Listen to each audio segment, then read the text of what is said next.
She said it the way you might mention the weather.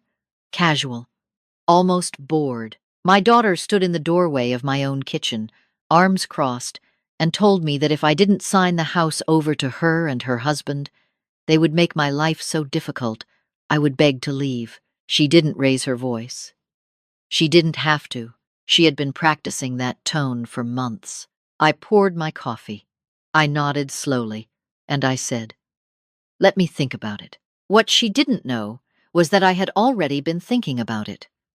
For 6 months, I had been thinking about almost nothing else. My name is Dorothy. I am 67 years old. I was married for 31 years to a man named Gerald, who built our home with his own hands on a half-acre lot in central Virginia. Gerald passed 4 years ago. Pancreatic cancer. Fast and merciless, the way that disease tends to be. He was gone 11 weeks after the diagnosis. I held his hand at the end, and when it was over, I sat in that hospital room for a long time before I could make myself stand up and walk out. The house was mine. Gerald had made sure of that. He was a careful man, a quiet man, and he had spent the last weeks of his life getting his affairs in order with the same methodical patience he applied to everything. The deed was in my name.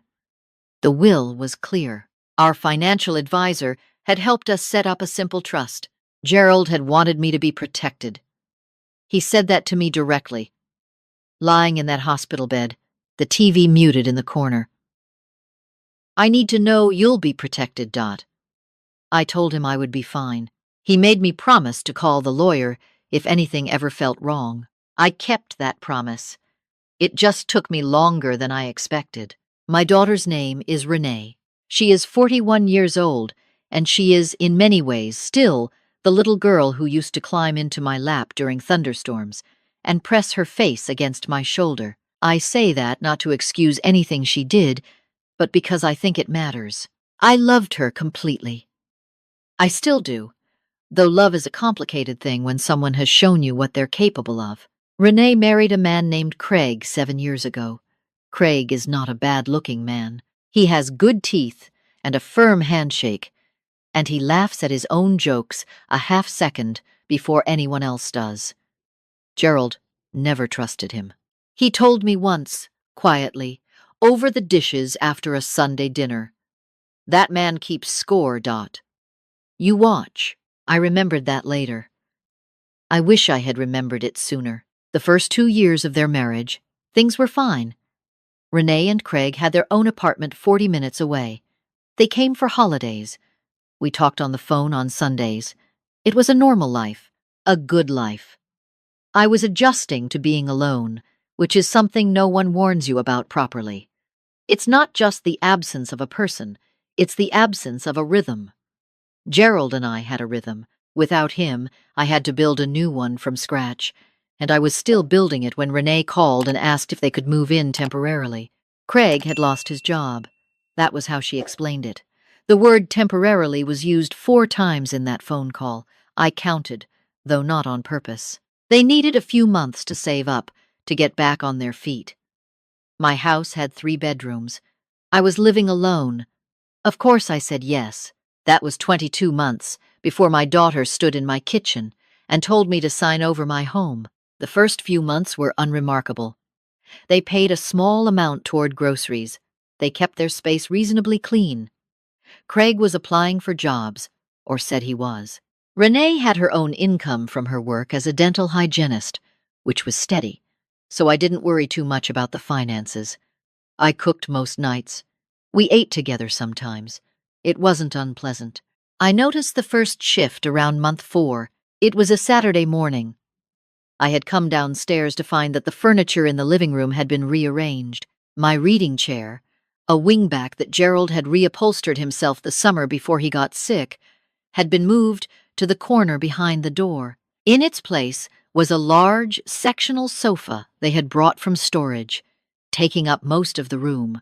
Renee was in the kitchen making eggs. She said brightly, without turning around, "I hope you don't mind." We just needed a little more space. I stood in the doorway and looked at Gerald's chair pushed into the corner, and I said, "Of course, no problem." I moved the chair back that afternoon when they went out. 2 days later, it was in the corner again. I didn't say anything. I told myself it was a small thing. It was a small thing. But small things have a way of being the first word of a sentence that takes a long time to finish. By month 7, Craig had found work. Part-time, he said. Freelance. I was never entirely clear on what he did, only that it didn't seem to require leaving the house very often. He set up a home office in the second bedroom, which had been my sewing room. He asked first, which I appreciated, and I said it was fine while my heart quietly said something different. I packed my sewing machine and my fabric bins into the closet of my own bedroom and told myself that was fine too. Renee began referring to the house differently around that time. Not dramatically. Just a slight shift in language. She would say our home when talking to friends on the phone. She would tell Craig, within my earshot, we should repaint the hallway. We, not we including me. A different we. I heard it and I filed it away. I was filing away a great many things by then. The issue with the debt came up in month 11. I came home from my Thursday morning water aerobics class to find Renee sitting at the kitchen table with a folder full of papers and an expression I had never seen on her face before. Something tight, something that had been rehearsed. Craig was standing near the counter, with his arms folded in the way of a man trying to appear casual and not succeeding. Renee told me that she and Craig had a financial situation. She used that word, situation. She said that Craig's previous business venture, the one before the job he lost, had left some unresolved obligations. She said the total amount was $280,000. She said this while looking directly at me, with those eyes I had known since she was 3 minutes old. I sat down. I asked her to explain what she meant by unresolved obligations. She explained. It took a while.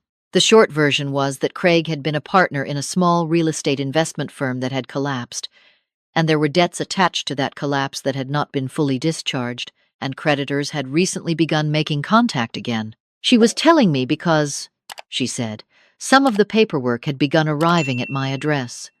And also because, she said, there was something else I needed to know. She slid a piece of paper across the table. It was a letter from a collections firm. The name at the top of the letter was not Craig's name. It was mine. It was my name, with my address, and a figure of $14,000 associated with a credit account I had never opened. I looked at that paper for a long time. Then I looked at my daughter. I said, Renee, explain this to me. She explained that. It took even longer.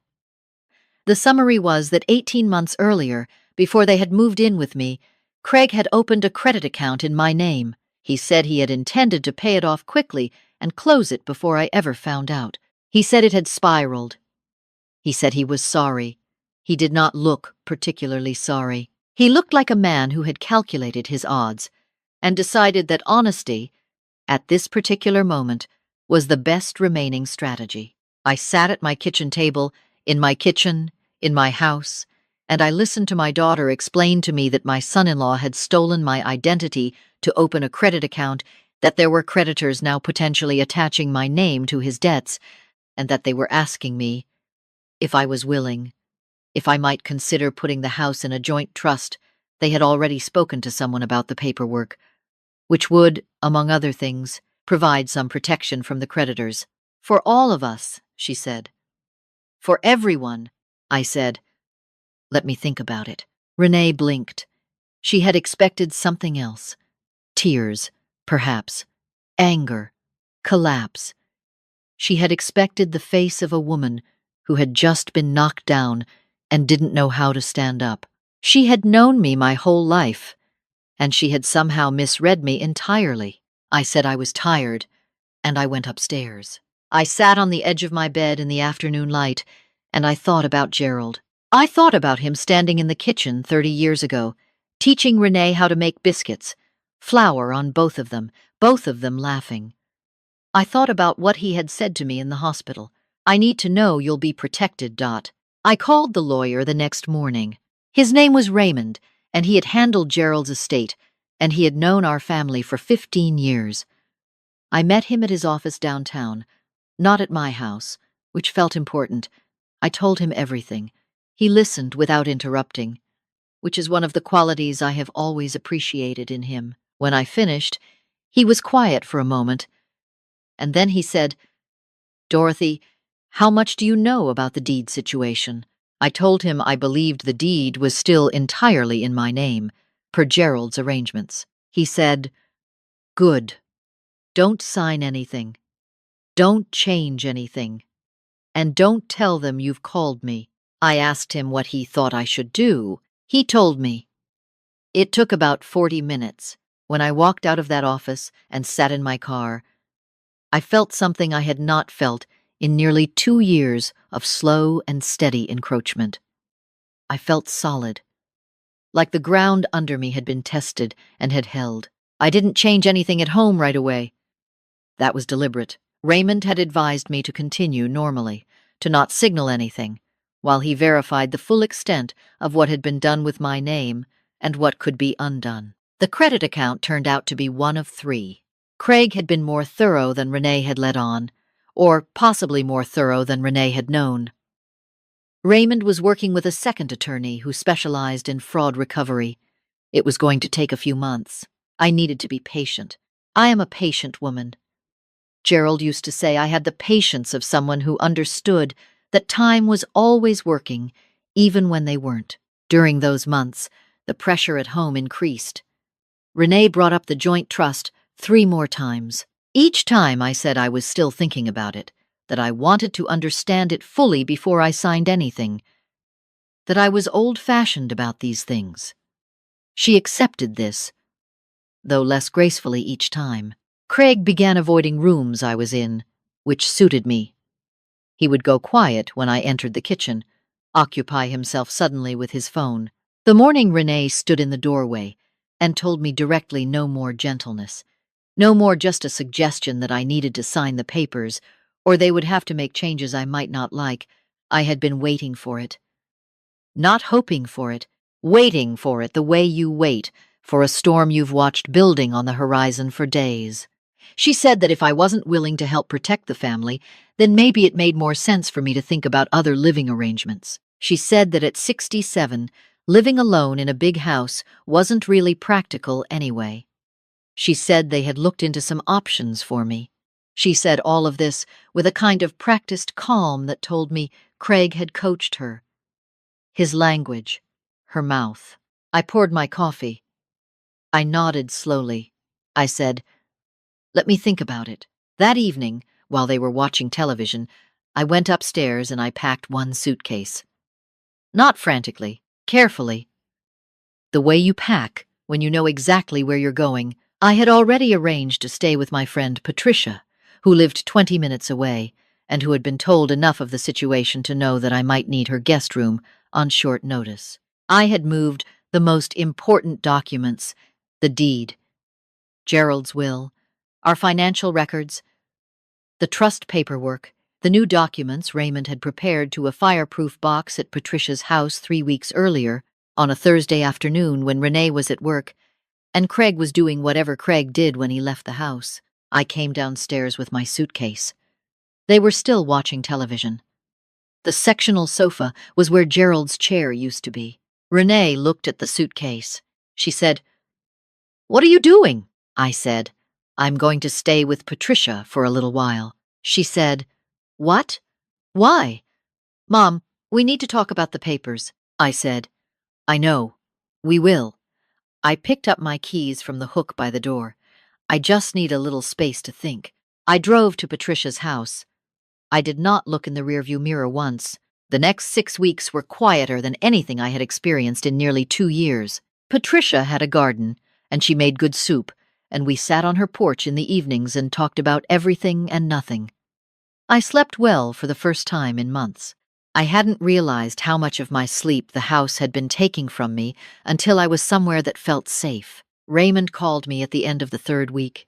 He said everything was ready. The credit accounts Craig had opened in my name had been formally disputed, and were in the process of being investigated for fraud.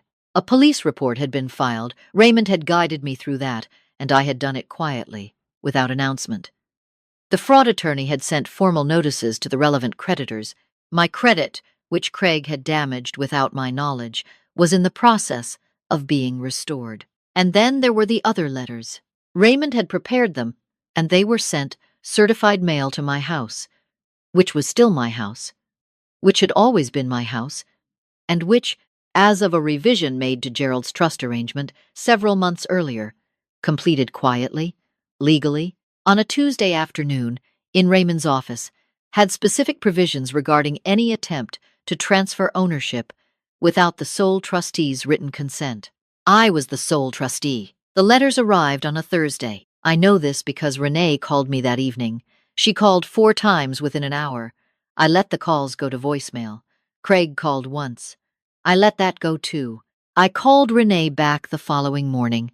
She answered on the first ring. I could hear in her voice that she had not slept. I had some feelings about that.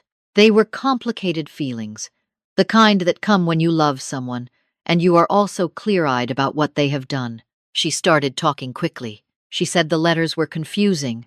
She said she didn't understand the legal language. She said that their attorney, apparently they had retained one, which Raymond had anticipated, had told them that the trust provisions were airtight.